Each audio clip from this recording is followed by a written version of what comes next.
નમસ્કાર. ગુજરાતમાં સરકારી નોકરીની તૈયારી કરતા તમામ ઉમેદવારો માટે એકદમ જબરદસ્ત સમાચાર છે. ગુજરાત ગૌણ સેવા પસંદગી મંડળ એટલે કે GSSB એક સાથે 5,000 કરતાં પણ વધારે પદો માટે ભરતી લઈને આવ્યું છે.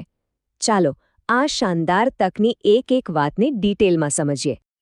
હા, આંકડો બિલકુલ સાચો છે. કુલ 5,370 જગ્યાઓ. આ કોઈ નાનીસૂની વાત નથી, ખરું ને?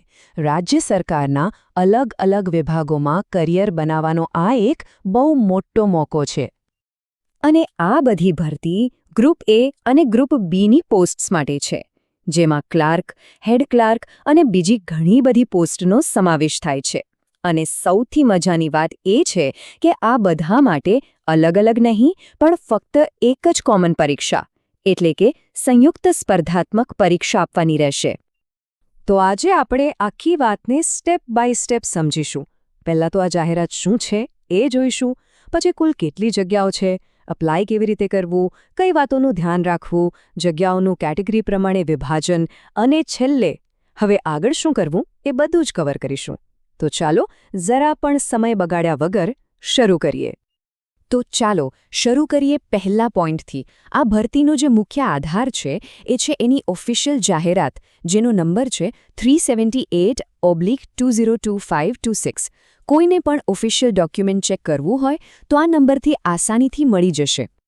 હવે આ સંયુક્ત સ્પર્ધાત્મક પરીક્ષાનો મતલબ શું એ સમજી લઈએ. આનો સીધો અને સરળ અર્થ એ છે કે ગ્રુપ એ અને બીની ઘણી બધી અલગ અલગ પોસ્ટ માટે અલગ અલગ પરીક્ષાઓ આપવાની કોઈ માથાકૂટ નહીં. બસ એક જ પરીક્ષા આપો અને એના મેરિટના આધારે અલગ અલગ પોસ્ટ માટે પસંદગી થશે. આનાથી ઉમેદવારોનો સમય અને મહેનત બંને બચી જાય છે. તો ચાલો હવે આ 5,370 જગ્યાઓનું ગણિત સમજીએ. આખી ભરતીને મુખ્યત્વે બે ભાગમાં વહેંચવામાં આવી છે, ગ્રુપ એ અને ગ્રુપ બી. જુઓ, અહીં આંકડા એકદમ ક્લિયર છે. ગ્રુપ એમાં કુલ 2,365 જગ્યાઓ છે, જ્યારે ગ્રુપ બીમાં એનાથી પણ વધારે એટલે કે 3,005 જગ્યાઓ છે. મતલબ કે બંને ગ્રુપમાં તકો તો ભરપૂર છે. આ ચાર્ટમાં તો વાત એકદમ સાફ દેખાય છે. ગ્રુપ બીમાં જગ્યાઓનો આંકડો થોડો વધારે છે, જેનો મતલબ એ થયો કે ત્યાં પસંદગીની શક્યતાઓ પણ થોડી વધારે છે. હવે જો આપણે ગ્રુપ એની અંદર નજર કરીએ તો કેટલીક બહુ જ સારી પોસ્ટ છે. એમાંય સૌથી મોટો આંકડો છે મહેસૂલી ક્લાર્કનો, પૂરી 1,600 જગ્યાઓ. આ તો બહુ જ મોટી વાત છે. આ સિવાય સિનિયર ક્લાર્ક, હેડ ક્લાર્ક અને સમાજ કલ્યાણ નિરીક્ષક જેવી મહત્વની પોસ્ટ્સ પણ છે. અને હવે વાત ગ્રુપ બીની. અહીં તો જુઓ, એક જ પદ માટે 3,000 કરતાં પણ વધારે જગ્યાઓ. ખરેખર આ આખી ભરતીનું સૌથી મોટું આકર્ષણ આ જ છે. હા, ગ્રુપ બીની બધી જ એટલે કે પૂરી 3,005 જગ્યાઓ ફક્ત ને ફક્ત જુનિયર ક્લાર્કની પોસ્ટ માટે છે. અને આ નિમણૂકો ક્યાં થશે? તો રાજ્ય સરકારના જે અલગ અલગ ખાતાના વડા હોય એમની કચેરીઓમાં, એટલે કે અલગ અલગ ડિપાર્ટમેન્ટમાં કામ કરવાનો અનુભવ મળશે. સારું, જગ્યાઓ વિશે તો ઘણી વાત થઈ, પણ હવે સૌથી અગત્યની વાત, આના માટે એપ્લાય કઈ રીતે કરવું? ચાલો હવે અરજીની પ્રોસેસ અને એની સૌથી મહત્વની તારીખો પર ધ્યાન આપીએ. આ તારીખો તો મગજમાં બરાબર ફિટ કરી લેજો. ઓનલાઈન એપ્લિકેશન 5 ફેબ્રુઆરી 2026થી શરૂ થશે અને ફોર્મ ભરવાની છેલ્લી તારીખ છે 20 ફેબ્રુઆરી 2026. અને હા, ખાસ યાદ રાખજો, છેલ્લી તારીખે રાત્રે 11:59 પછી અરજી નહીં કરી શકાય.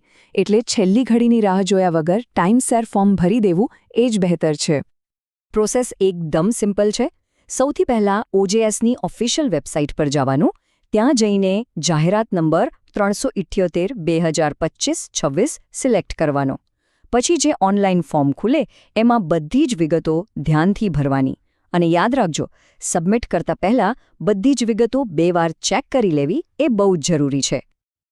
ઓકે, ફોર્મ ભરવું એ તો એક વાત છે, પણ એ રિજેક્ટ ન થાય એનું પણ ધ્યાન રાખવું પડે. આ માટે GSSBએ કેટલીક બહુ જ ઇમ્પોર્ટન્ટ સૂચનાઓ આપી છે. ચાલો એના પર એક નજર કરી લઈએ. દરેક ગંભીર ઉમેદવારના મનમાં આ સવાલ હોય જ છે કે ફોર્મ ભરતી વખતે એવી કઈ ભૂલો છે જે ના કરવી જોઈએ. કારણ કે એક નાનકડી ભૂલ આખી મહેનત પર પાણી ફેરવી શકે છે. તો ચાલો જોઈએ.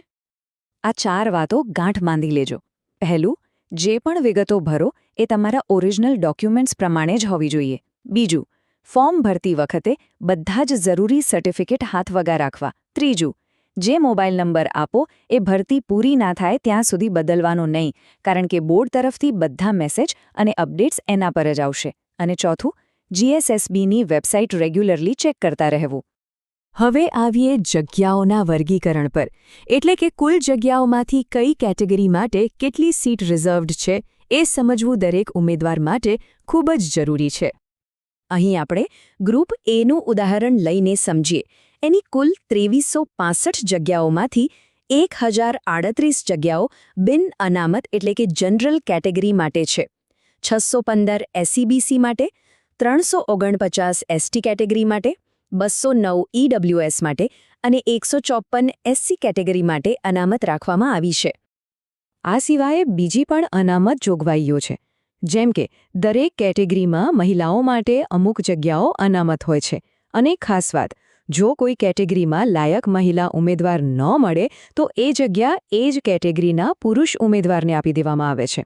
આ સાથે જ દિવ્યાંગ ઉમેદવારો માટે પણ નિયમ પ્રમાણે અનામતની વ્યવસ્થા છે. તો આટલી બધી માહિતી પછી હવે આગળ શું? ઉમેદવારોએ હવે કયા પગલાં ભરવા જોઈએ જેથી આ તક હાથમાંથી સરકી ન જાય? જુઓ, GSSB પોતે જ સૌથી સારી અને સૌથી મહત્વની સલાહ આપે છે. બીજું કંઈ પણ કરતા પહેલાં દરેક ઉમેદવારે ઓફિશિયલ જાહેરાતને શબ્દે શબ્દ ધ્યાનથી વાંચી લેવી જોઈએ. સાચી તૈયારીનો રસ્તો ત્યાંથી જ શરૂ થાય છે. તો જુઓ, 5000થી પણ વધારે સરકારી નોકરીની તકો ઉમેદવારોની રાહ જોઈ રહી છે. સાચી તૈયારી અને સાવધાનીથી ભરેલું એક ફોર્મ સફળતા તરફનું પહેલું પગલું બની શકે છે. તો સવાલ એ છે કે આ સુવર્ણ તકને ઝડપી લેવા માટે તૈયારી શરૂ થઈ ગઈ છે કે નહીં?